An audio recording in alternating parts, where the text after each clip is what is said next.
I've been seeing a lot of mask tutorials and seeing a lot of my own folks and community making masks, and I really wanted to make my own mask and also share that with people that I love.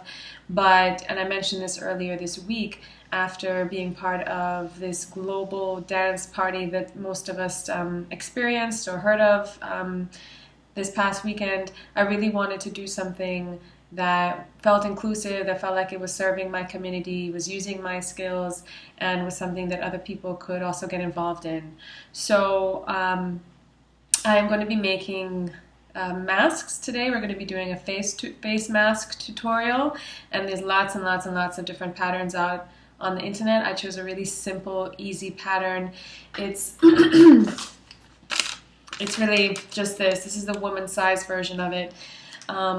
And if you want something with a filter, you can create one that has a pocket for that.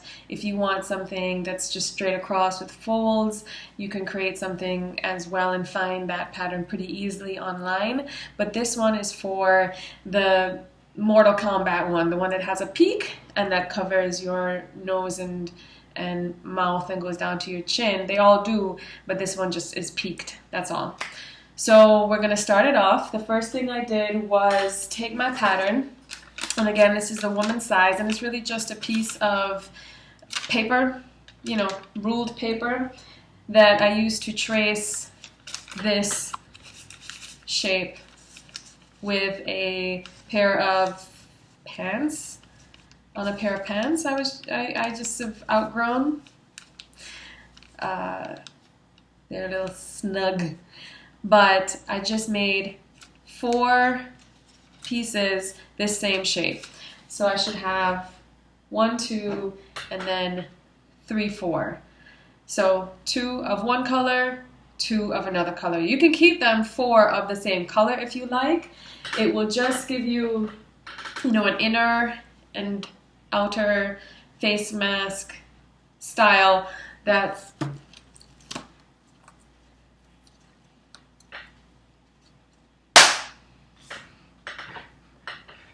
right? That's the same. You'll notice that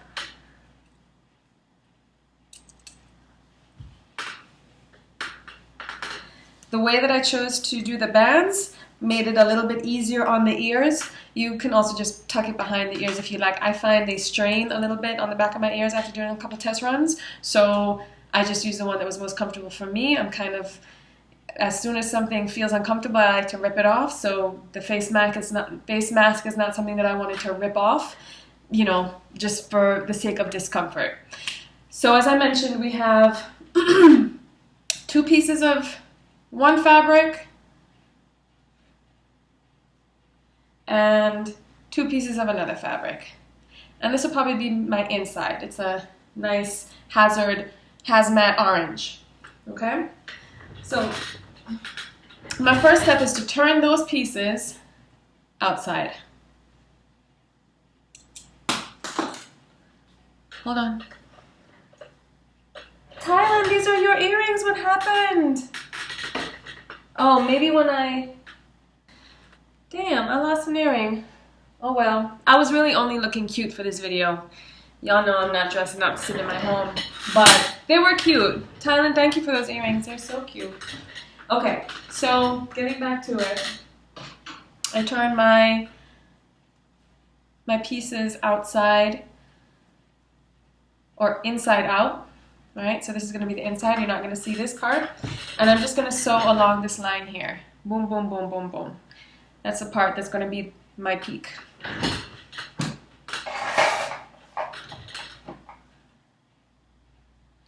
Thank you, Miami Fashion Institute.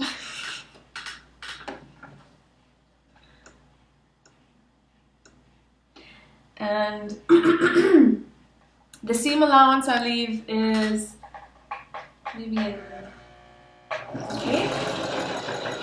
not a huge seam allowance, meaning not a huge amount between the edge of the fabric and where I'm actually stitching. If you have the capability to do a backward stitch on your machine, do it. It keeps it nice and clean. Okay? So this is my stitch here. Can you see that? Does that work? Or is it too bright? Yeah, there you go.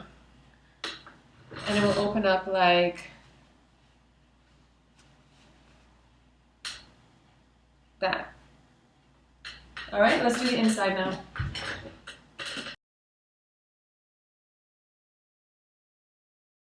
Same thing, I just made the inside lining. That's what's gonna happen.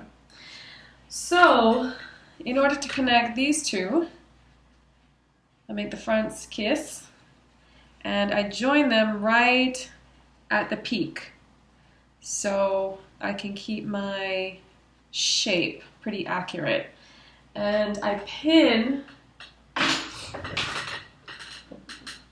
it in place because, you know, it tends to slip and slide. So once I've had that pinned together, so that's pinned up there, and they're meeting at that piece. It's not too late, but what I'm going to do is, because this is my inside, and what's going to actually happen is that the outside is going to fold to the back, meaning we're going to actually fold it in. This is the back side of that original finished one. We're going to cut, I don't know, maybe 1/4 inch.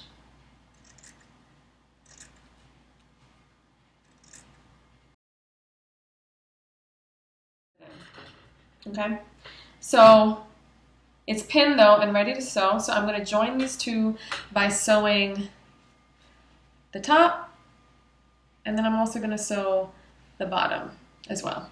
Okay.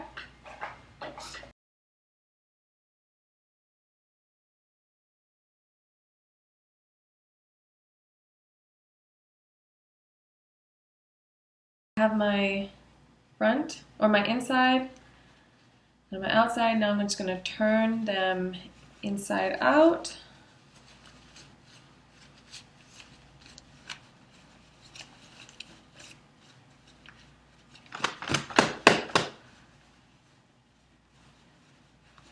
All right. All right. So doing it this way just keeps it neat, keeps it clean looking, right? Ideally, I'll iron these down, but I'm not going to, which is my problem because you should iron things down. It's an incredible help if you really want clean lines, clean edges, accurate sewing. So again, I'm proud of you. You ironed this down, right? So this is my inside lining, and this is my exterior. And I just used kind of whatever was around in my house. The inside is a lovely Dutch wax fabric that someone brought back for me from their travels. And I'm embarrassed to say that I'm using it on a mask because it's a beautiful piece of fabric, but it's also this bright orange, and I'm having a hard time imagining what I would make out of it. So it's a Dutch wax cotton fabric, and then the outside is a light denim that I had for another piece or another garment that I was making.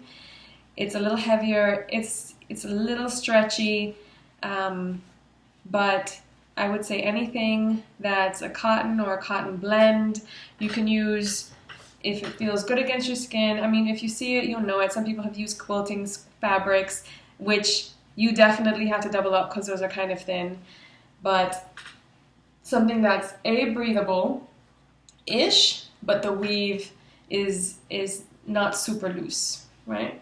So now that I've gotten the two pieces kissing and spooning, I'm going to sew and seal all the edges, right, on the right side.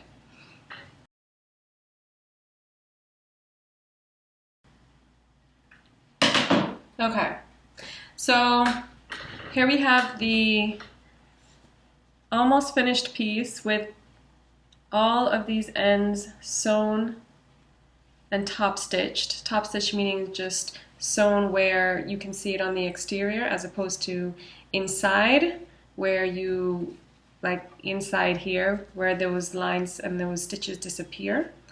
So here you go. This is the inside. It could be neater, but We could also be dealing with a president who had some level of competency and not be in this mess. So, you know, not a perfect world, not a perfect mask.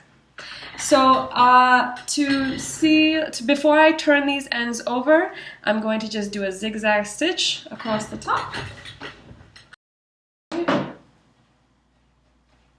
All right.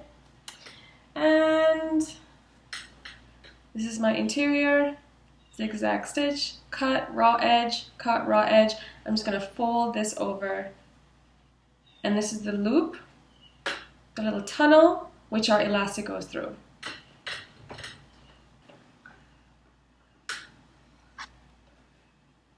I don't see my neighbor. All up in the business. All right. Okay. No strings, no strings. Okay. All right, not bad. Not bad. All right. So I have my mask, pre-elastic, that's the inside. I've seen the little tube elastic. I've seen a couple different types of elastic. This is the one that I just happen to have. Again, I just measure enough to go around the back of the head, behind the neck.